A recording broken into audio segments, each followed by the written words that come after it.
Pareciera ser que la línea va a ser de mayor autonomía e independencia, pero esto lo vamos a ver en las líneas, ¿no?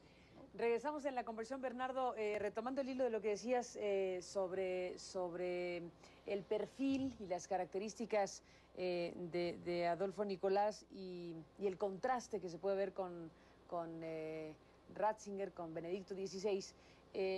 Tú decías, bueno, por el respeto intelectual que seguramente Ratzinger tiene, por supuesto, del nuevo representante de la Compañía de Jesús, habrá un diálogo, discusiones, habrá necesidad de airar cosas. ¿Y qué temas? ¿Y cuáles tendrían que ser los ejes de una discusión, planteémoslo así, entre la Compañía de Jesús y el Vaticano?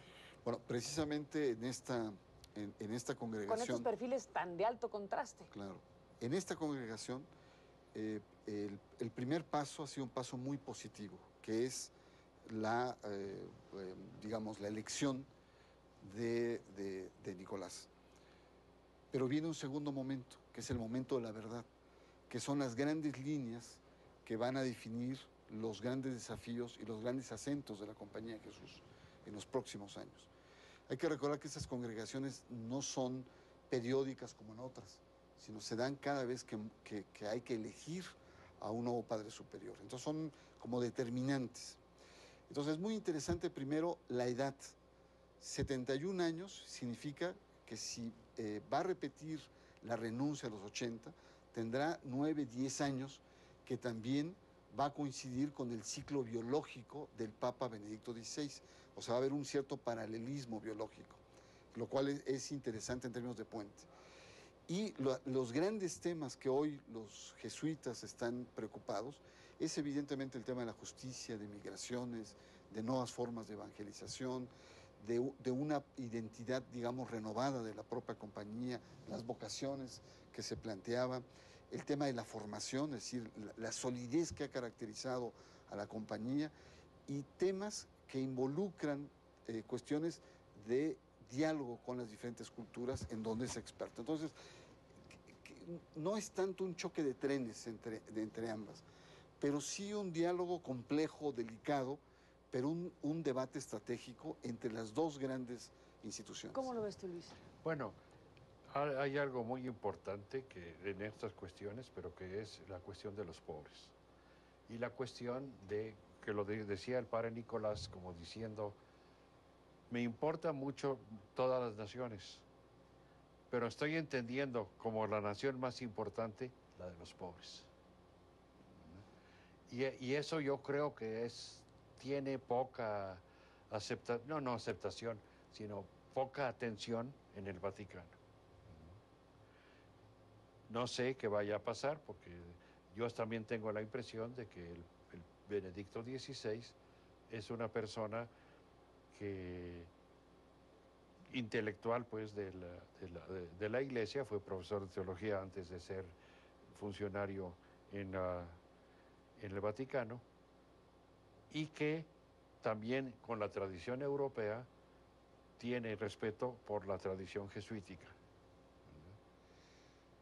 Y en la tradición jesuítica entró este punto de los pobres pero como recibido del Concilio Vaticano II. Y después vivido en América Latina, diciendo, el Vaticano II nos impulsa a que analicemos los signos de los tiempos. ¿Qué está pasando? Y los obispos latinoamericanos en Medellín dijeron, lo que está pasando es que hay una enorme pobreza y no es nada más casualidad, sino porque hay sistemas que van produciendo esa pobreza. Y por lo tanto, tenemos que hacer una teología que trate el tema este de las dominaciones de unos con otros, de unos sobre otros, y lo contrario a la dominación es la liberación. Y de ahí vino esa corriente que empezó con los obispos latinoamericanos en Medellín, y los jesuitas la tomamos con mucho cariño, ¿verdad? Y otra observación que hago es que la historia de Nicolás es muy parecida a la de Arrupe, un español, Arrupe. un español que hace su vida adulta, digamos, ya después de sus estudios en Japón.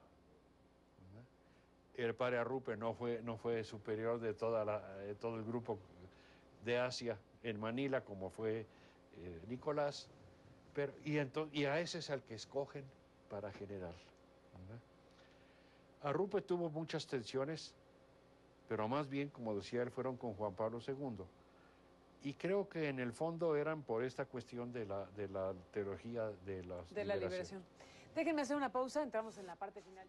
Eso es muy interesante.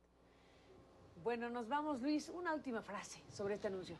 Pues yo creo que el padre general, retomando la historia de la compañía, va a hacer que la compañía avance más allá y tomando en cuenta las circunstancias actuales del mundo. Esa esperanza tengo y creo que fundada en lo que hemos dicho de cuál es su figura.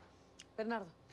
Bueno, yo creo que Adolfo Nicolás es una elección sorpresiva, refrescante y que muestra la pluralidad del catolicismo. Y creo que la presencia de los jesuitas será un contrapeso importante en el Vaticano. Es decir, finalmente el Papa Negro tendrá un peso importante en el futuro del catolicismo inmediato.